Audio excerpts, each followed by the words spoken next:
تلك آيات الكتاب المبين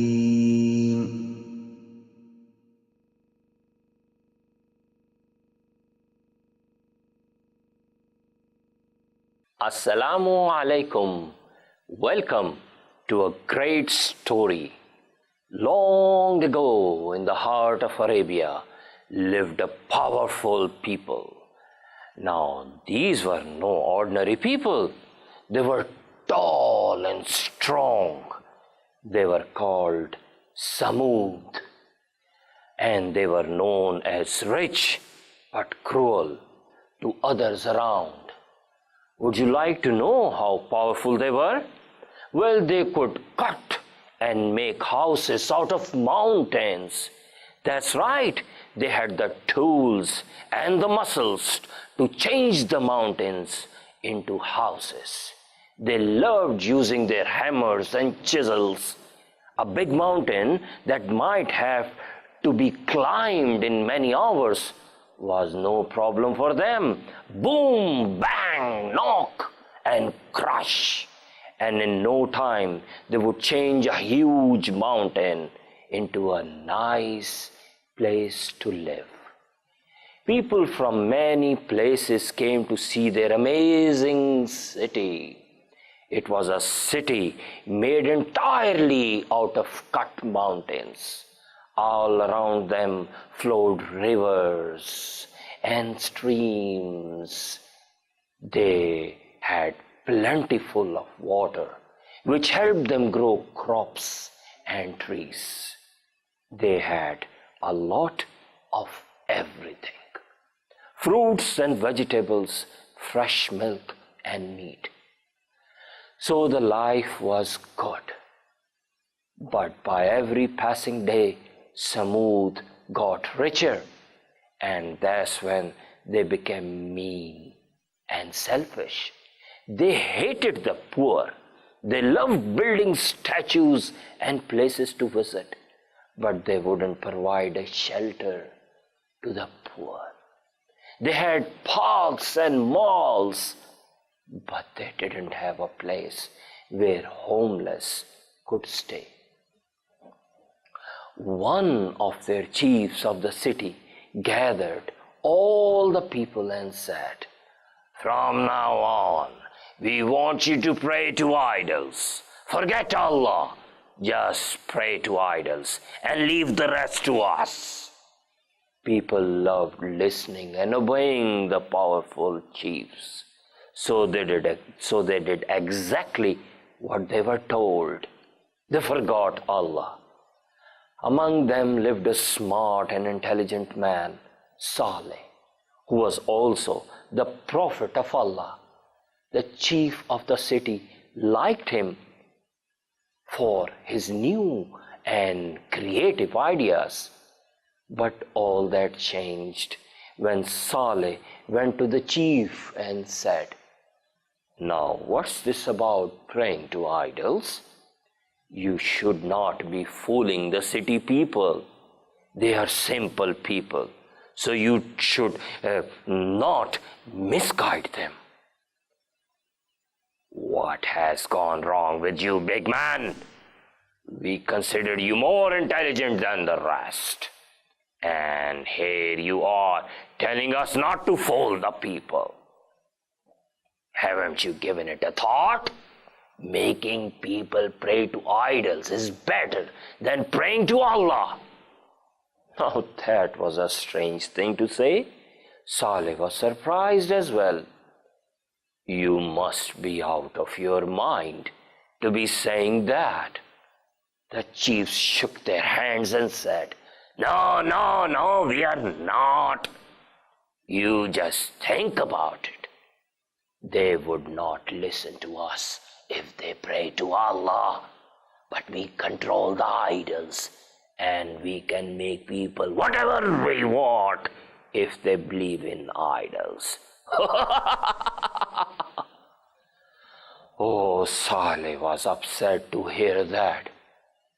"You mean no good, chiefs? I can't believe what you are saying." The chiefs laughed. Why, what's the matter, Smarty? What's hard to understand? Saleh left. He came out to common people. He gathered many of them in the park. The many homeless who had no place to go just came over.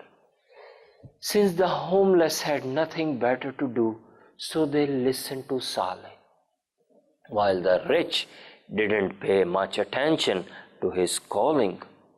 Saleh didn't care for who comes or who doesn't.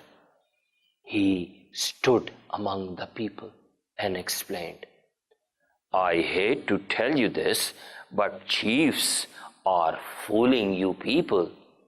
If you need help, you go to Allah. That's it. Allah is close to you. He hears you. He answers you. The rich couldn't believe what Saleh was saying. Yeah, what's wrong with you? Don't you say anything against the chiefs, and don't say anything wrong about the idols. With that, the rich left. The only people left standing around Saleh were the poor homeless. They kept looking at Saleh with their eyes wide open. Well, what do you say? Saleh asked. We think you are right. We believe that Allah is our helper. Saleh was glad to hear that. He sat with them, telling them more about Allah. The chiefs came to know about Saleh, telling people about Allah. They called him over. One of them said, Now listen up. We don't like you telling people to pray to Allah. Why don't you understand? Allah is too far and too powerful. We need idols to seek Allah's help. Saleh didn't like the idea. Well, Allah is powerful, and sure we can't see Him, but He can hear us, and He answers our prayers. The chiefs didn't know what to say, so they sent him off by saying, Okay, then let us think. After he left, one of the chiefs said, Fellows, leave it up to me. See what I do to Saleh tomorrow. The next day, the chiefs called for Saleh. Why don't you come with us? Umru, one of the chiefs said. Umru led everybody to a mountain. He said, Look, we can make houses out of mountains. Isn't that impressive? Saleh replied, That is amazing. Umru nodded his head and said, Well, then why don't you pray to Allah and have Allah make a living camel out of this mountain? Saleh looked at the chief and said, So you are trying to test Allah? Umru interrupted and said, No, we are not. We just want to see if he listens to us. Saleh nodded. Very well then, but keep in mind, you will have to believe in Allah if that happens. Umru agreed. Well, I promise. Saleh prayed to Allah. Oh Allah, I know you hear us. You answer our prayers, so please create a camel alive from this mountain. Everyone looked at the mountain. The mountain shook very hard. Then from one side of the mountain, rocks started to chip away. A shape appeared. It was a huge camel made entirely of rocks. Few seconds later, it blinked its eyes. Then it moved its one leg, second leg. It took one step, second step, and came out in the open field. Then it came close to people. It was much bigger than any camel they had ever seen. Umro said, I believe in Allah now. I accept that Allah hears our prayers. The rest of the chiefs wanted to believe, but they didn't have the courage to accept. Right then, Shaitan came over to them. He said, you better not accept Allah. What will happen to your power if you accept? Umro is a fool, so don't be like him. The chiefs agreed with Shaitan.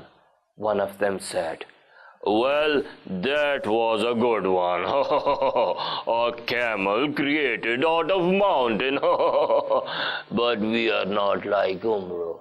Okay? We will not believe in Allah just like that. Saleh was sorry to hear that. Well, he just wished that they should listen to Allah. You will allow this to drink water from the well one day. The next day you will allow to take water from the well. He explained to the chiefs about the camel. What do you mean? We will be able to take water on alternate days? Saleh replied, that's right. The chiefs were very angry to hear that. It was difficult. People had to store water. They were unable to draw water from the well daily because one day the camel had to drink water and the next day the people had to drink water. The chiefs called a meeting. Said one of them, life has become so difficult. We need water every day. Umro listened to them and said, well, this camel is sign of Allah. I am afraid something will happen to us if we don't allow her to drink water every other day. The chiefs didn't like Umro's advice, but they were too afraid to do anything. In the city lived a rich woman.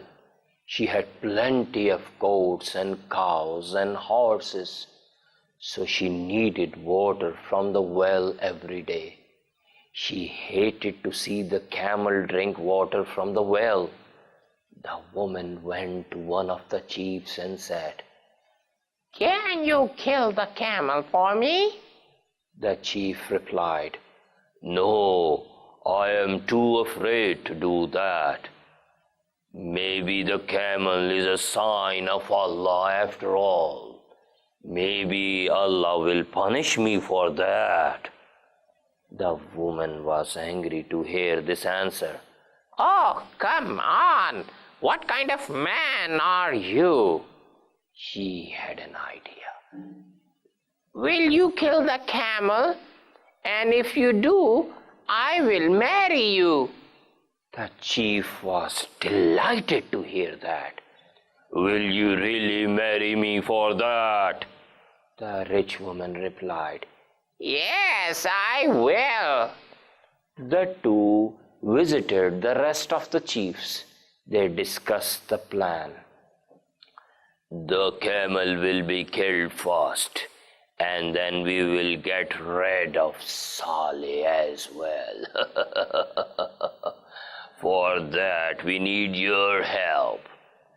The chiefs decided to help. They provided some soldiers. The next day it was the camel's turn to drink water from the well. The chiefs and their soldiers were hiding behind a tree. Just when the camel bent her neck to drink water, the men threw their ropes and tied the camel by her legs. With their swords, they first cut the four legs of the camel. The camel was in pain. It cried and screamed, "Oh! Oh!" The men cut its throat. The camel died. The men ran away. People heard the cry of the camel. Many came to see. Someone informed Prophet Saleh. He came over as well. By then, the camel was long dead. Saleh was very sad. He said, "O my people, I gave you the message from Allah, but you didn't listen. Looks like you don't like the people who tell you about Allah, who try to be your friends." With that, Saleh left and he gathered many Muslims around him. "In 3 days, Allah will destroy this city. We better leave this place before that." By next day, early morning, Muslims were clear out of the city. The Samod did feel something strange. The very next day, their faces turned red. They felt sick and felt very heavy. The day after that, Samod were feeling even worse. Their faces now turned blue and they felt very tired and cold. On the third day, they felt even worse. They were shocked to see their faces in the morning. All the people of the city had their faces turned black. The people decided to stay in their homes for the day. The city was quiet. No one in the parks or the shops. And finally, sometime in the afternoon, thick clouds started to move over the city. It turned dark all around, and then a very sharp sound was heard. It became louder and louder by the second, and then it became so strong that it killed all the people of the city. Not a person was left. The only thing remained were the buildings, the shops, and the parks. With all the good people, Prophet Saleh settled in Palestine, and they lived happily for many years to come. Prophet Muhammad sallallahu alaihi wasallam came to the city of Samod many years later on his way to another city. He was sad to see the buildings that Samod had built. While he was looking around, Muslims gathered wood and prepared their evening meal. By the time Prophet came back, Muslims were already around the meal waiting for the Prophet. "Stop! Don't eat anything from that pot," he said. The Muslims were shocked. They looked at the Prophet, confused. "Where did you get the water to cook this meal?" he asked. The Muslims pointed at the well and said, "From those wells, sir." Prophet replied, "In that case, throw away the food. And he then explained, those were the wells of Samod. They were cursed by Allah for killing the animal. This whole place, this whole valley, these houses, these mountains are cursed. Even the water of these wells is not healthy. He ordered the Muslims to pack their bags and leave immediately. The big and beautiful buildings are still there. They are huge and strong, but the people who lived there are long dead. They were killed by Allah for being disobedient. Assalamu alaikum.